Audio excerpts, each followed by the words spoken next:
Welcome, everybody. Pesach is over. We had our matzah brai, we had our seders. Jerry, you had a seder at your house? Yes, we did. Good. Did you have electricity? Not the second night. Okay, but the first night you did. Because all around us there was Hoshech, the ninth plague. But we had, God willing, I was so grateful. We had, you know what it felt like? I had everything ready. Everybody was there. It was so beautiful. I felt that we were in Goshen, and outside the ninth plague was hitting with darkness, the ice storm, and I would hear sirens and firemen and police every few minutes, you know, and we were like in Goshen protected. It was just absolutely a beautiful Seder, my first one in years at my home. So I was really, really happy. Tonight, we're going to look at Parasha Shemini. Shemini means eighth. I was on the eighth day. And, you know, the book of Leviticus is not an easy one for us to study, for us to look at.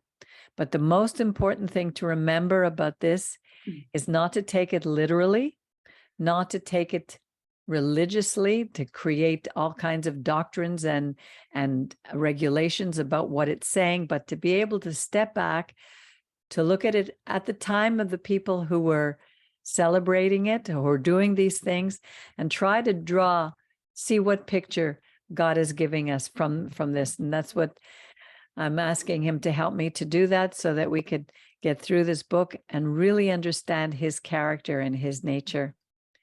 I'm going to share the screen. And it begins, we're going to go from Leviticus 9, chapter 1, all the way to Leviticus 11, the very end. And it came to pass on the eighth day. So right away, we know when we see an and that something came before. So what came before? Just let's go back for a minute just to see what came before. So here we're at the eighth, and we read about offerings that were taken. And at the very end of the last chapter, it says, he's speaking to Aaron and his sons, and he's telling them they were just consecrated. Moses took the anointing oil of the blood, which was on the altar, and sprinkled it on Aaron and on his garments and on his sons and his sons' garments. So he was anointing them for the priesthood. This is the very beginning of the priesthood. It was Moses who anointed them. And then there were some offerings. And here it says, he's telling the boys, Aaron and the four sons, Nadab, Abihu, Eleazar, and Itamar, you shall not go out of the door of the Ochel Moed for 7 days until the days of your consecration be fulfilled, and he, God, will consecrate you 7 days. They were going to meet with the Creator for 7 days and be trained, get ready for what they were about to do. They were going to learn how to be Kohanim. Now, the word for Kohen in Hebrew, it's a very interesting word because it means link. These men were going to be the link between God and his people and Israel. As has been done this day, so the Lord has commanded you to do, to make, it says atonement, but the word is lekaper, covering. God will cover you. And at the door of the tent of meeting, you shall stay 7 days and 7 nights and keep the charge, the commandments of the Lord, so that you do not die. For so I am commanded. And Aaron and his sons did all the things which the Lord commanded at the hand of Moses. And then we go to the next chapter where we're beginning our parsha. So it comes to pass on the eighth day. Now in Gematria, 8 means beginning, new beginnings. Our God is a God of beginning again. And after 7 days of Shabbat, like the seventh day of Shabbat, we begin the eighth day, the new week. So there's many beautiful pictures for this eighth. Moses called Aaron his sons and the Zekanim, the elders of Israel, and he said to Aaron, take a bull, a calf, a small bull, as a sin offering. Here it's chata'at. And a ram for the burnt offering, which is olah, complete burnt offering. The chata'at has more of the understanding of, it's a kind of idea, oh, I missed the mark. I made some mistakes. Now I need to bring an offering to make things right and offer them before the Lord. Now we know Aaron needed to do that because of the sin of the golden calf. And he had to go first to make offerings before the leaders of Israel always had to go before. Speak to the children of Israel and say, take a male goat as a sin offering, which is probably again the chata'at, and a calf and a lamb, both of the first year, without blemish, for an olah. Okay, so not only did the priesthood have to do it, then the children of Israel had to do it. And they're going to go through the different sacrifices, the offerings. Here, the next one would be a peace offering, which is shalamim. It's a thanksgiving offering, like at Pesach, to offer before the Lord. And a meal offering, which is mincha with oil, for today the Lord is going to appear to you. Can you imagine what a sight, what an experience that must have been? And they brought what Moses commanded to the tent, and all the congregation drew near. They were all witnesses. The whole of Israel were witnesses of what was going to happen. They were going to be inaugurated here. And it continues with all the different offerings. I'm not going to go through all of them because you can read them later and what they did. Now, and the breast and the right thighs, Aaron waved as a wave offering. Now, Aaron lifted up his hands toward the people, Yivarechecha, and he blessed them. And he came down from offering the chata'at and the olah and the shalamim. And Moses and Aaron went in to the tent of meeting and came out and blessed the people. And the kavod, the glory of the Lord, appeared to all the people. I have no idea what that looked like. Maybe it was like a cloud, maybe it was a fire. But here it says, there came forth fire from before the Lord and consumed the offering and the fat. And all the people saw it, and they shouted out loud, and they fell on their faces. I'm sure every one of us would have done the same thing. Now, the first two sons, the oldest ones, Nadab and Abihu. Abihu means he is my father, and Nadab, I forgot. But it's also a beautiful meaning. The sons of Aaron, now listen to what they did. They just saw the fire of the Lord come and take the burnt offering. And they were going to be next in line for the Kohanim. They each took their censer, they put fire on it, they laid incense on it, and they offered Eish Zara, strange fire, before the Lord, which he had not commanded them. And fire came forth, this time not to eat up the olah, but it devoured them, and they died before the Lord. Then Moses said to Aaron, this is what the Lord says, through them who are near to me, I will be sanctified, I will be separated. And before all the people, I will be glorified. But Aaron held his peace.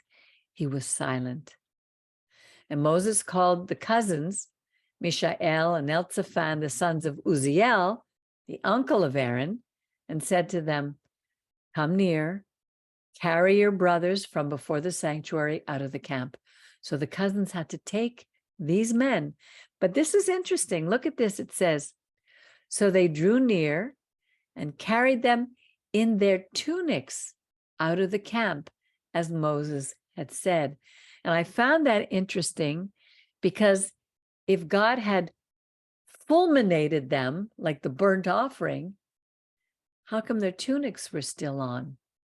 So something must have happened that for me is very interesting. I don't know what exactly happened, but obviously they died.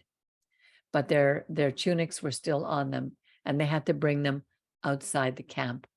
I don't know if anybody has any opinion on that. It's something maybe we can look up or you can think about. But if you have, don't be afraid to bring forth your opinion.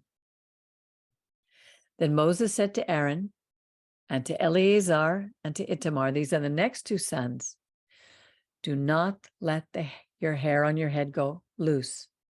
Do not tear your clothes. You know, at a Shiva, we tear our tie or we tear our blouse. They were not allowed to sit Shiva. They were now not allowed to mourn so that you do not die, so that the God does not be angry with the congregation.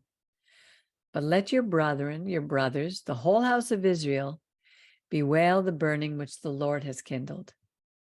And you shall not go out from the door of meeting of the tent of meeting unless you die. For the anointing oil of the Lord is upon you.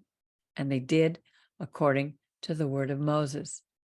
And the Lord spoke to Aaron, saying, now listen to this next part, because it's really, really interesting.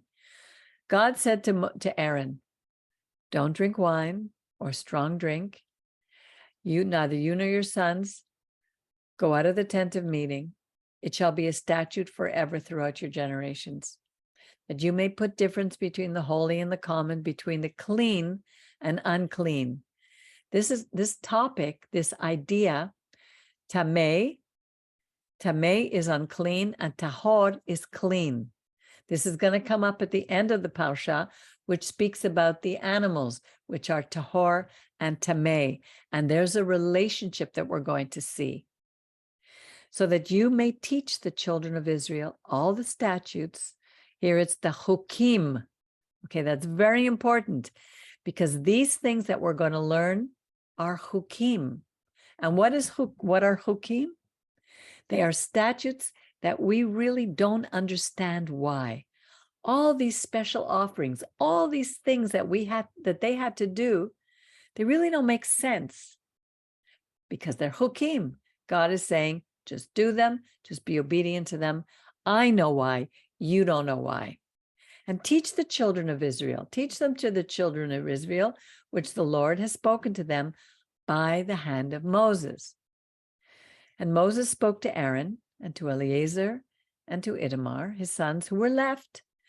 Take the meal offering, the remainder of the offerings of the Lord, and eat it without leaven beside the altar, for it is most holy. So he's telling them now what they have to do. And you shall eat it in a special holy place, because it's due you and your sons. Remember, the Kohanim were always given the offerings that they could eat, and the offerings of the Lord made by fire, and the breast offerings. All these offerings were to be taken by Aaron and the two remaining boys. And Moses inquired for the goat of the sin offering, and behold, it was burnt. And he was angry with Eleazar and with Itamar, the sons of Aaron, who were left, saying, why have you not eaten the sin offering in the place of the sanctuary, seeing that it is most holy? He has given it to you to bear the iniquity of the congregation, to make a covering for them. Behold, the blood of it was not brought into the sanctuary. You should have eaten it into the sanctuary as I commanded. Moses is really upset with them. But then Aaron said to Moses, behold, this day have they offered their sin offerings and their burnt offerings. And there have befallen me such things as this. If I had eaten the sin offering today, would it have been well pleasing in the sight of the Lord? So basically what he's saying here is, listen, I just lost my two boys, my first two sons. My heart is to sit Shiva. My heart is to mourn.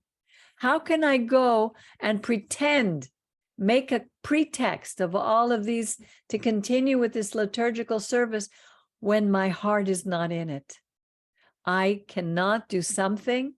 I cannot be a hypocrite. So, and then it says, when Moses heard that, he understood. It was well-pleasing in his sight. So basically what he's saying is, listen, if I'm going to serve, I have to serve with all my heart. I can't pretend. I can't put on an outward show like the religious people do. Like, I'm going to do it no matter what I feel on the inside. And Moses understood, and it shows us that our God is not rigid, because he could have killed Aaron the way he killed Nadab and Abihu for disobeying him. Could have done the same thing with Aaron. But Aaron came forth. Aaron was honest. Do you understand what this is all about? All right. Yeah. Yes, Miriam. Just when they give the offerings, and it just I wish I wish it was more clearly stated. You know, when it says these are the sin offerings to take away whatever. It sounds, maybe because I've been indoctrinated with other kind of religious expressions, it sounds like God needs to have blood, but he doesn't need to have blood. Like it says that he was satisfied. Like he doesn't. It's again, I keep saying it, but it's important for people who don't know this to see that the sacrificial system, from what I understand, is instituted because the Israelites wanted to be like others. They were in Egypt, and that's what they saw. If they hadn't seen that, God doesn't require blood, but it looks like when you just read it without talking about it, whatever, that God needs blood. He doesn't need a sacrificial system. No, especially when you look at the mincha, which was a grain offering. It was a meal offering. There was bread. Yeah, I realize that, but here, when we just read, it just sounds like God is asking for blood, and he's not. No. I mean, to what we just read, it looks like that. Oh, exactly. God needs a sacrifice to be appeased. That's why you have to go back to what was happening at that time. They had just left Egypt. They had seen so many sacrifices to the pagan gods, and God was slowly going to wean them away from that understanding, that idea. This was not going to be forever, as we see now. We don't have a temple. We don't have Mishkan. We don't bring animals. So obviously it was going to change. Okay. Now we get to chapter 11. Now remember, it talked about Tahor and Tameh, the intentions of the people with their hang on a second. Never mind. Let me go back to it. Let's read this one. This is the last chapter. Jerry, you want to read? Read slowly, because I want you. This is important. The Lord spoke unto Moses and to Aaron, saying unto them, speak unto the children of Israel, saying, these are the living things which ye may eat among the beasts that are on the earth. All the beasts. Among all the beasts that are on the earth. Right. Thank you.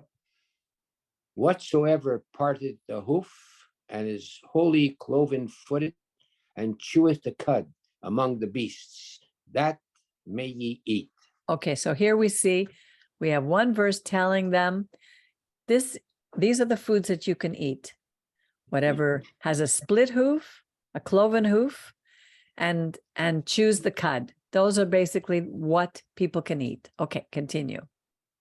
Nevertheless, these shall ye not eat of them that only chew the cud, or of them that only part the hoof, the camel, because he cheweth the cud, but parteth not the hoof. He is unclean unto you. And the rock badger, because he cheweth the cud, but parteth not the hoof. He is unclean unto you. And the hare, because she cheweth the cud, but parteth not the hoof, she is unclean to you. And the swine, because he parted the hoof and Sorry, I is just cloven want foot. to remark on something. Why, it's funny, why for the other animals, suddenly for the hare, the rabbit, they say she? Is that because of the Hebrew, it's a feminine, or like, why is a hare she? I don't know, Miriam. I Okay. just noticed that because my attention when I was reading this was on something completely different. But No, I know there's a greater meaning. Yeah. This Yeah, is- I don't just know. wonder- Okay. Maybe because God knew that you had a rabbit. Clover was a boy. Oh, well, you see that? Okay. And the swine, because he parted the hoof and is cloven footed, but cheweth not the cud, he is unclean unto you. Of their flesh ye shall not eat, and their carcasses ye shall not touch, they are unclean unto you. These may ye eat of all that are in the waters, whatsoever hath fins and scales in the waters, in the seas and in the rivers, them may ye eat. And all that have not fins and scales in the seas and in the rivers, of all that swarm in the waters, and of all the living creatures that are in the waters, they are a detestable thing unto you. And they shall be a detestable thing unto you. Ye shall not eat of their flesh, and their carcasses ye shall have in detestation.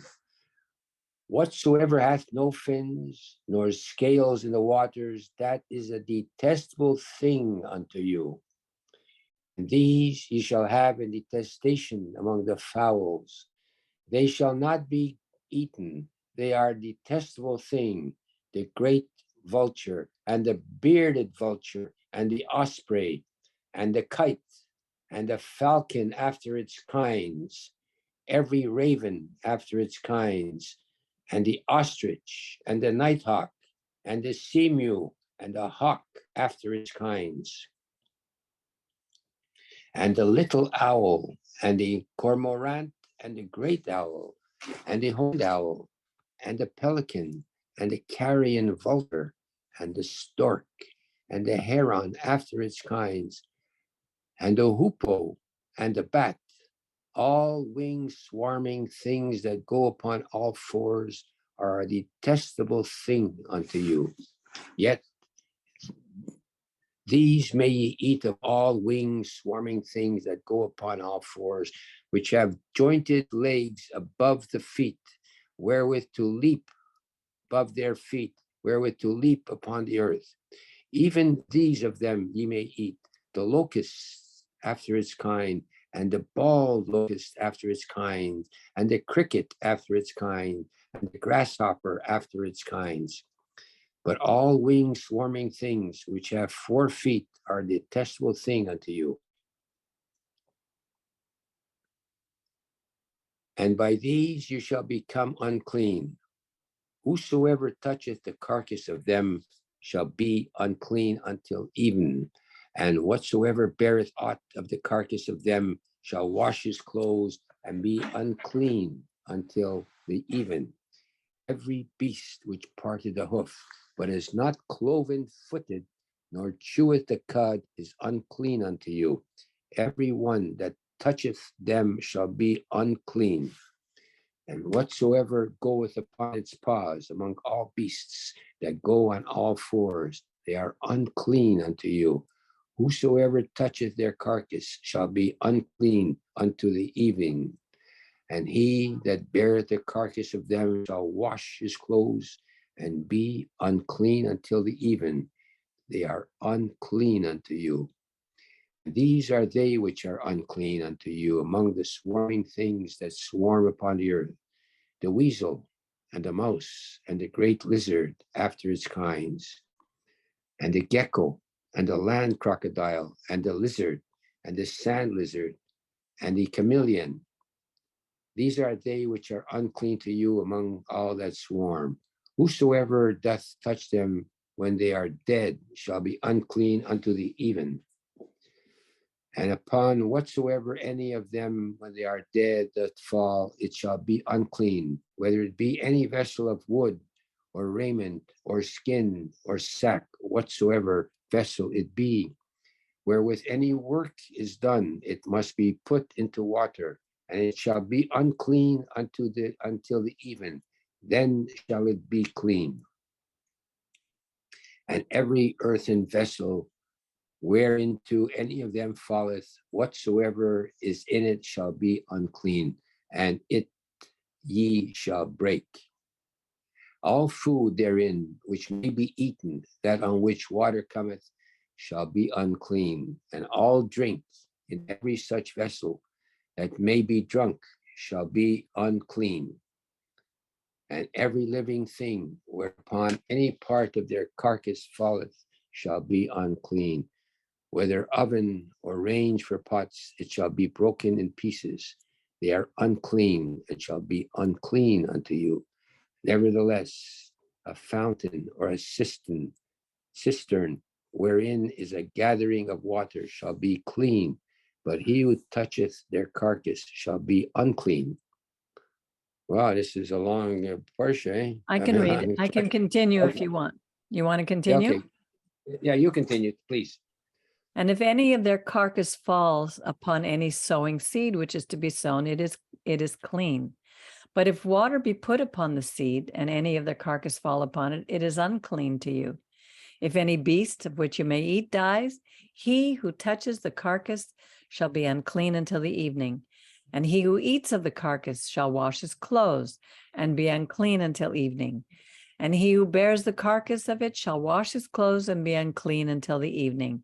And every swarming thing that swarms upon the earth is a detestable thing. It shall not be eaten. Whatever goes upon the belly, and whatever goes upon all fours, and whatever has many feet, even all swarming things that swarm upon the earth, they you shall not eat, for they are detestable. You shall not make yourselves detestable with any swarming things that swarms, neither shall you make yourselves unclean with them, and you shall be defiled by them. For I am the Lord your God. Sanctify or separate yourselves, therefore, and be holy, be separate. For I am holy, I am Ani Kadosh. Neither shall you defile yourself with any manner of swarming thing that moves upon the earth. For I am the Lord, who brought you up out of the land of Egypt to be your God. You shall therefore be holy, for I am holy. This is the Torah, it says Torah, of the beast and of the fowl and of every living creature that moves in the water and of every creature that swarms upon the earth, to make a difference between the clean, the unclean, and the clean, between the living thing that may be eaten and the living thing that may not be eaten. So if we look at all those things, let me ask you a question. Do they make sense to you? There's many of our sages, Miriam and I have discussed it quite often. Why would God choose certain of these animals to be clean, tahor, and certain to be tameh? When we were speaking before of Aaron and his sons and Nadab and Abihu, the idea also of tahor and tameh were brought up. And the idea has more to do with the intentions of our hearts, clean or unclean. To me, these, the fact that some of the animals were to be eaten has to do more with, let me ask you a question first, because we really need to think about this. How many were the people of Israel, the children of Israel at that time? 3 million, including the Arab Rav? And here they're given some regulations about what they can eat, what they can't eat. What the Kohanim were being instituted, what they can do and what they can't do. what they could wear and what they couldn't wear. So what was the idea behind all this? I God think was, go ahead.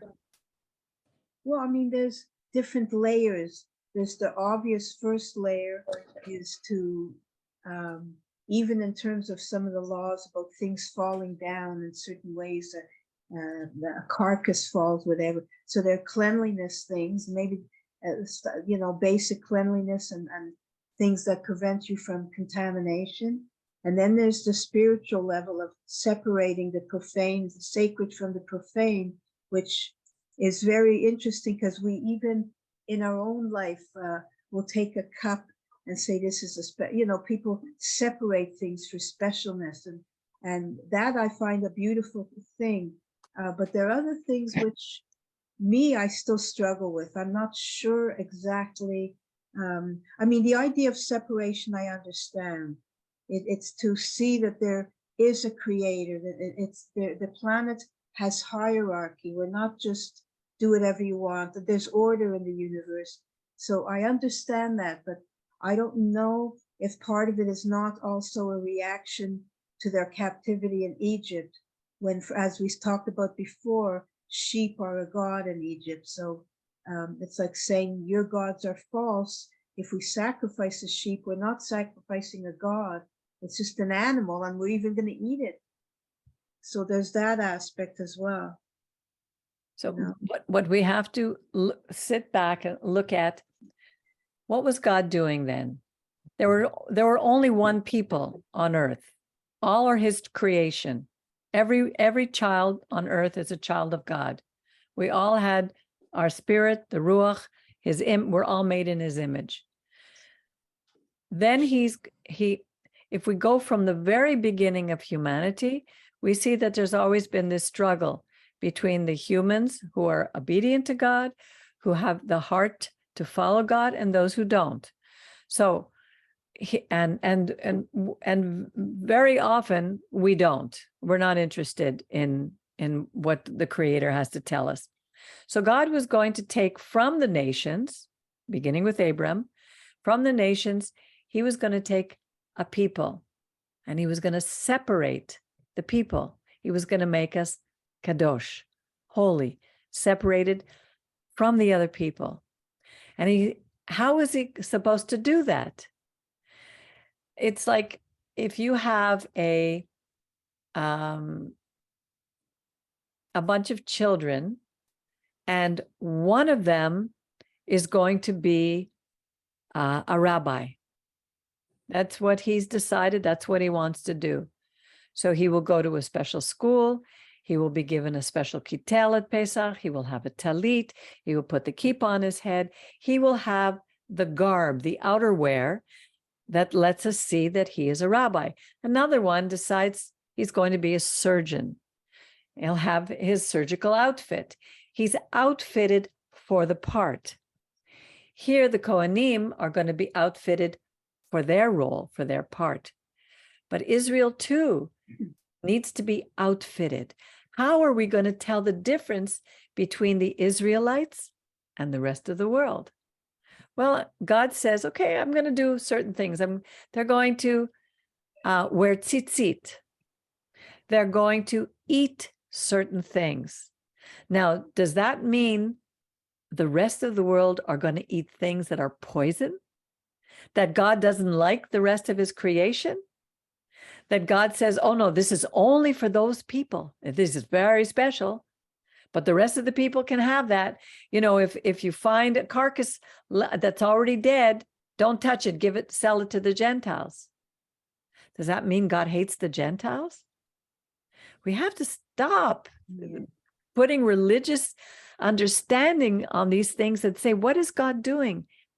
He's separating his people from the rest of the nations so that this separated, chosen nation could then be handed something that he was preparing to hand them.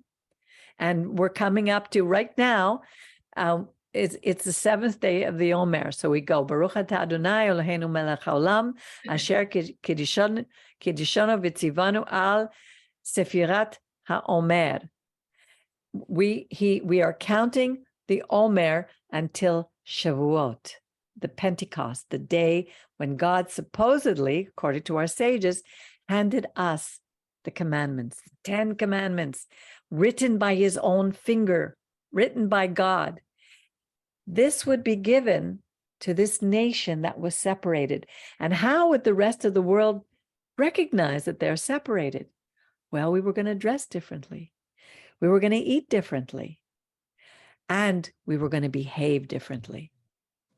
And it was at that time that all these things were being instituted.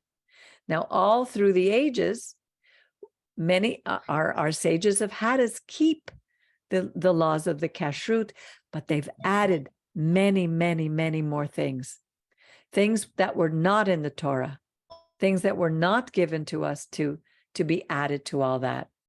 So when you look at the animals, to me, they're chukim, and it says these are chukim. They make no sense to us because they don't make sense on a physical level. And maybe it's only God who understands why he gave those to us. Miriam, Peggy, we have discussed, Miriam, you and I, that maybe these animals were more intelligent. yeah. You know, we're not going to eat a dog because it's man's best friend. So, but we don't really understand why. Okay, you were going to ask something. When you said, okay, now I forget something about Sorry. it doesn't make sense. What you make literally the animals that Yeah, why the animals? Why those? Okay, why? Well, why is it okay not to eat a snake, but we can eat locusts? Yeah, yeah. Well, I mean, they don't make sense. Yeah, I mean, unless on one level it's biological, but I don't think so. It's chukim. And and you'll find a lot of different ideas, even amongst our rabbis, the sages. There's no consensus as to exactly why. Jerry, have you heard in your studies and what you've seen? Well, what you said, I don't know. What you said, Peggy, is correct. They don't necessarily have a difference. I have my own difference, and it's only me. Your own opinion, Jerry? Which is? My own difference. It's not even an opinion. What is your differences? Well, my own difference, what are your differences? Like the meat of a rabbit and a cat are maybe more fatty than like a cow. It seems it's a different type of fat. I think like a rabbit and a cat, their meat would be more stringy. Now, this is just me, don't forget. And then you have a catfish. Well, their muscles are a little different. I think the way their muscles are made a little are a little different. But how would that difference? So how would that, what would that mean for the rest of the world that they're okay to eat? Well, does God love them less? No, but it's not a point of loving them less. Maybe the nature of these animal souls were tuned into a Jewish soul easier. But there you're being. Yes. Yes. Because all souls are created equal. Every soul has been created by God. We are all made in his image. There are no higher souls or lower souls. Listen, I don't, as I mentioned to you previously, to me, and it's not supposed to be, I'm repeating, it's like I couldn't, I don't have like and it's not right, to religious wise, I don't have like the feeling to eat a catfish or a pig, for example. I don't have that feeling, but that's not correct. You're supposed to not do it because of the law. But I don't feel like eating them anyhow. I just want to look for something here. Here, I want to share the screen again for one moment, and I want to go to the writings in the book of Matthew. Okay, this is Yeshua speaking. I'm using the Catholic Bible because one of the things that our rabbi told us is that the Catholics are very honest when it comes to translating the scriptures. It's the closest thing to the manuscripts. So here you have the Prushim, the Pharisees, and the scribes from Yerushalayim. They came to Yeshua and they said, they're challenging Yeshua. Why do your Talmidim, your disciples, break away from the tradition of the elders? They eat without washing their hands. Now, what they're referring to is the special washing their hands. You know, when you go to a kosher restaurant and you see that they have a special way of washing their hands. It's not about washing their hands for cleanliness. It's a ritual. Yeshua answered, as a good Jew, he answers a question with a question. And why do you break away from the commandments of God for the sake of your tradition? Because God said, honor your father and your mother. And anyone who curses his father or mother will be put to death. But you say, if anyone says to his father or mother, well, anything I might use to help you is dedicated to God. So he's getting rid of his duty to his father and mother. In this way, you have made God's word ineffective by means of your tradition. So there's what these people are saying is that when they make a vow to God that the money that they have is going to be dedicated to God, but they're not taking care of their parents, what they're saying is they're making their vow, their personal vow, more important than the fifth commandment, which is to honor your father and your mother. He called them hypocrites. He says, how rightly Isaiah prophesied about you when he said, this people honor me only with lip service, while their hearts are far from me. Their reverence of me is worthless. The lessons they teach are nothing but human commandments. And he called the people and he said, listen and understand. What goes into the mouth does not make anyone unclean. It's what comes out of the mouth that makes someone unclean. He says, can't you see that whatever goes into the mouth passes through the stomach and is discharged into the sewer? But whatever comes out of the mouth comes from the heart, which is the seat of our intention. It is this that makes someone unclean. For from the heart comes evil intentions, murder, adultery, fornication, theft, perjury, slander. These are the things that make a person unclean. But eating with unwashed hands doesn't make anyone unclean. So you see, Yeshua was catching the orthodoxy of that day where they would, God very clearly said, do not add or take away anything from my words. That's why it's so important to read what he's saying. He always judges the intention of our hearts. About the intentions, Nadab and Abihu offered strange fire. What were they doing? They had just seen fire come down from heaven, from God, and burnt up the burnt offerings. Everybody was on their faces. They were shouting, look at what just happened. And the next minute, they're doing their own thing. These were next in line for the very beginning of the Kohanim. When great responsibility is given to someone, a lot is required from them. And why did God kill them? It seems he knew the intentions of their heart. They were showing off. Look what we are going to do. We're going to do it our own way. We don't need God's way. And this was at the very beginning. And God says, no, I am setting a precedent here. And the precedent is that you follow me, not man. And all through our history, we choose to follow man instead of following God. And there are consequences. So we always have to step back and look at the bigger picture. Who is God speaking to?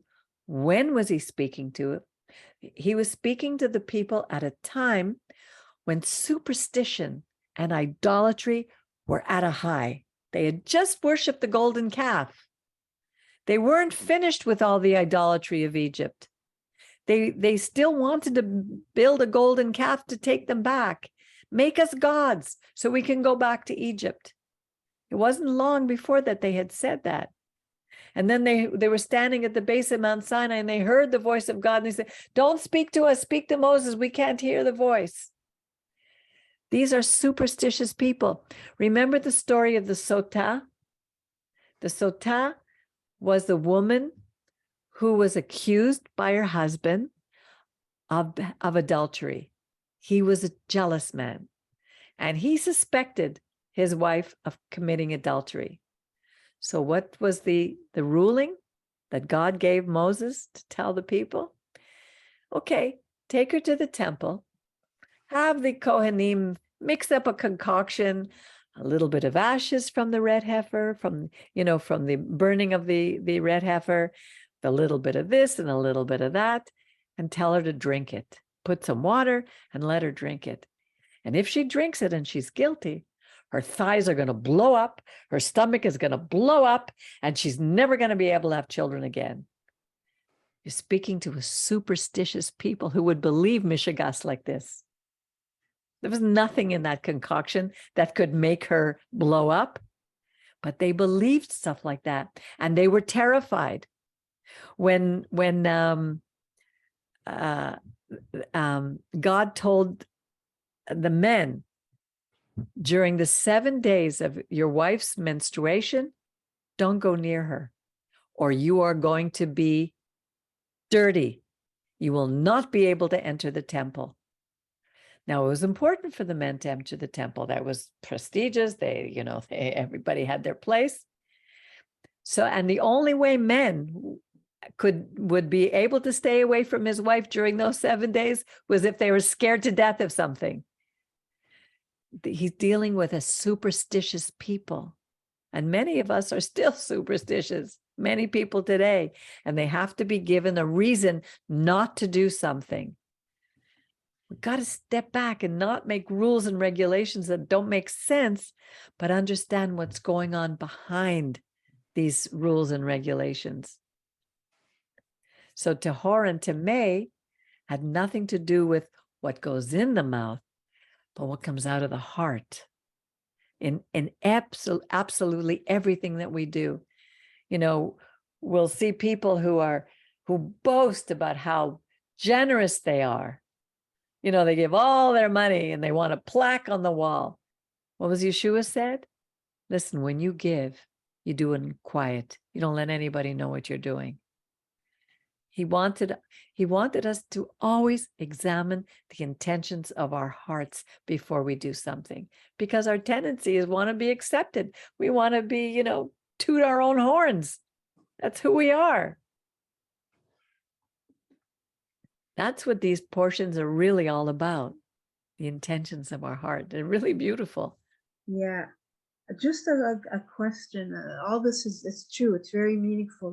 That's the most important thing. But with the kosher, because I still wrestle with that, there doesn't seem to be anything that says at any point in the Torah that these laws are really for a specific time or whatever. The principle of separating the sacred and profane continues all the time in all our lives, and my understanding. So, is there anything? I mean, like, what do you think about that, or Jerry, or what does it? I mean, look at the words that he uses to describe some of these animals. An abomination, detestable. Is God going to say to the whole world that these animals are an abomination and they're detestable? None of you should eat them. Maybe that's right. Oh, that's true. Yeah, you said that. Why is it okay for them, for us, just a very few of us, but for Right. them it's okay? Doesn't make sense. So, but is it necessary even And not now? only that, Miriam, find me in the 5 books of the Torah one place where it says kosher. Well, the kosher is just a way of separating a people from other people, no? So The word doesn't exist. The only place that you'll find the word kosher is in the book of Esther, where it talks about doing the right thing. Kasher, the right thing. okay. It has to do with an action, not to do with food. Now, there's nothing wrong. Oh, If so you you're saying just- that one time that word is not referring to what you eat? nothing, not to about what you eat. No, Oh, that I didn't know. it's about what you're doing. And the Okay. most important thing, now there's nothing wrong with not eating those foods, No, but that but to impose it upon everybody else and say, and not only that, but to add all the regulations that that our orthodoxy has done to people around these so-called laws of kashrut is putting themselves higher than God. but I'm saying as a people called out now, even now, Jews or Gentiles who have joined the house of Israel, so to speak, is that a way of continuing to show we're different, but separating just from What separates us today is our behavior, is how we behave, how we act. Look at what they say. If you see like Bernie Madoff, when Bernie Madoff stole a lot of money from a lot of people, that reflected on us as a nation, of us as a Right. people. Look at those people do. Now, if I don't keep kosher, if I eat bacon, or if I go to a Chinese restaurant, oh, look what she's doing. She's eating bacon. Who cares? I don't care. The world Okay. doesn't care about what I eat. The world cares about how I behave. That's what people see, our morality. We need to take those 10 commandments and eat them. Chew that scroll and eat it up. Keep them in our hearts, close to our hearts, and all our behavior. It's like we're under a microscope.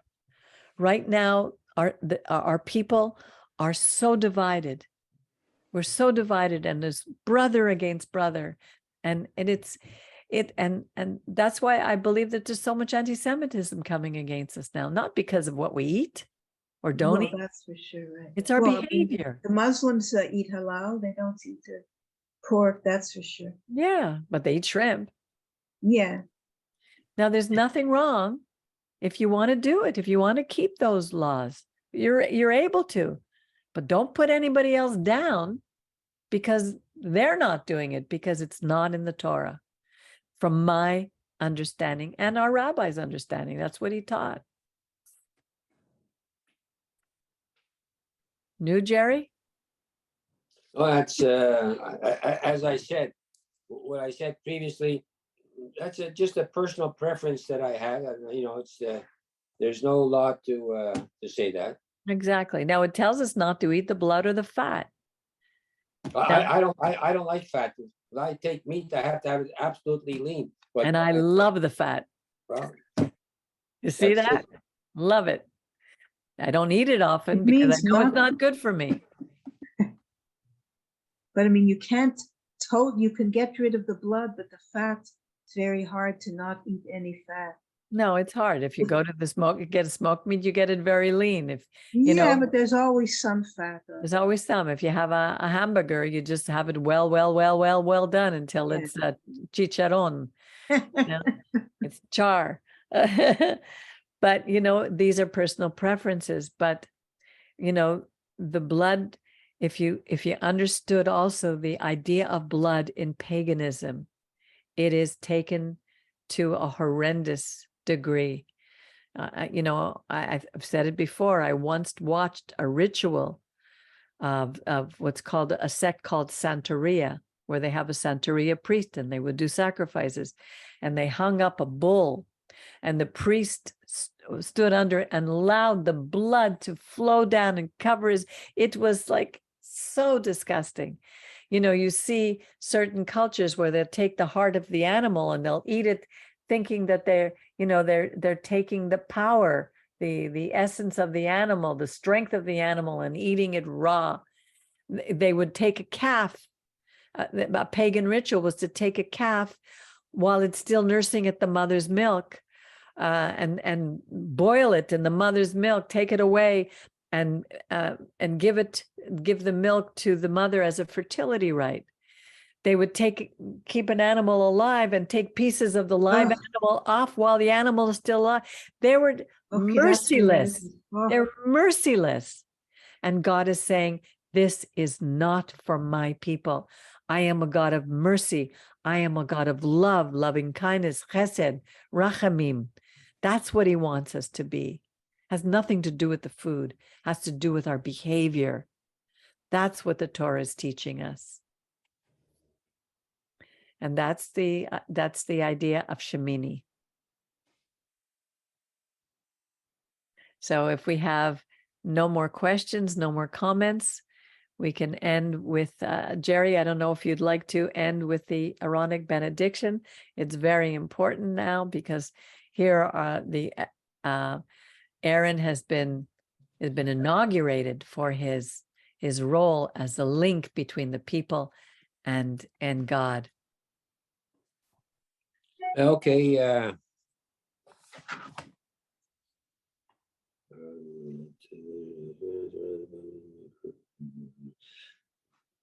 Our God and God of our fathers, bless us with the threefold blessing written in the Torah by thy servant Moses and spoken by Aaron and his sons, the priests.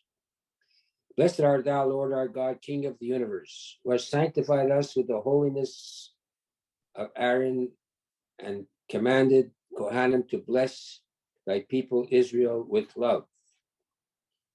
Baruch atah Adonai Eloheinu melech haolam, asher kiddushanu b'kedushasoi shel Aaron, v'tzivonu levareches amo Yisrael v'yahavo. Yavarechecho Adonai